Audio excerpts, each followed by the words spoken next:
This is Appam Chatti. It's a special tawa that's used to make unique Kerala style appam or pancakes that has crispy and lacy edges, soft spongy centers. This is my mother-in-law's Appam Chatti, which is made out of cast iron.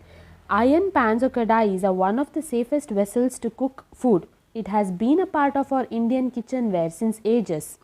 These iron vessels are tough, durable and has a very easy maintenance. It also has a very good heat retention and distribution ability.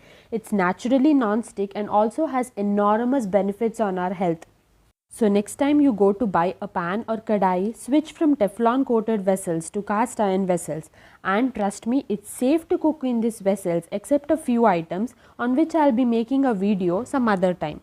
For more such informative videos and interesting recipes, subscribe to my YouTube channel Grow Green Eat Green the GSP Way and also follow me on Instagram.